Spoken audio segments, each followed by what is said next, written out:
Diabetes रोगी मानकर दुई रकम जटिलता हुए बा कॉम्प्लिकेशन। गोटाए हूँ त्वरित बा हठात हुए, आ गोटे धीरे धीरे हुए। एक्यूट कॉम्प्लिकेशन बा त्वरित होउथिबा कॉम्प्लिकेशन को प्राय तीन भाग में विभक्त करा जाए। गोटे हूँ रक्त शर्करा हठात खसीजा बा जहाँ को हाइपोग्लाइसीमिया कहती, रक्त शर्करा हठात बढ़ी जावा जहाँ को हाइपरग्लाइसीमिया कहती, और अन्य एक विपज्जनक कॉम्प्लिकेशन होची डायबिटिक कीटोएसिडोसिस।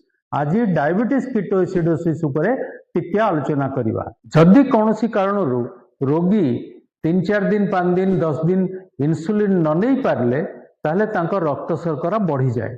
खाली सेतिक हुए नहीं, सही समय रे गोटे उपसर्ग देखा जाए जो थरे रक्त शर्करा व्यवहार न होतिबारु आमर देहर चर्बी तरलिकी आमको शक्ति दिए। ता फल कीटोन अम्ल नामक किसी रासायनिक वस्तु आम देहरे प्रस्तुत हुए और ताहा आम देह को क्षति पहुंचाए। ताकू कहते डायबिटिक कीटोएसिडोसिस। रोगी विशेष करी छोट पिला मानकु जो मानकु डायबिटीज बा टाइप 1 डायबिटीज से मानकर बेसी डायबिटिक कीटोएसिडोसिस हुए। हठात पिलार पेट कामुड़िबो, कोउठी कामुड़ुची कहि परिबोनी, बांती लागिबो, खाइबा को इच्छा हबनी, ढुलैब पिलाटा और शेष को अचेत हो जिवार मध्य देखा जाए। सेही हला डायबिटिक कीटोएसिडोसिस रो लक्षण।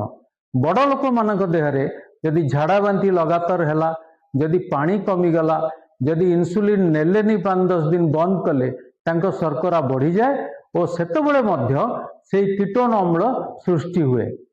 छोट पिलांकर एटा जीवन प्रति विपद।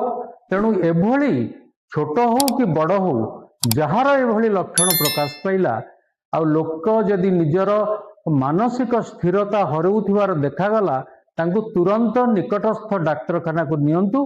आग कहतु आमर डायबिटीज अच्छी, आपण आर चिकित्सा करंतु।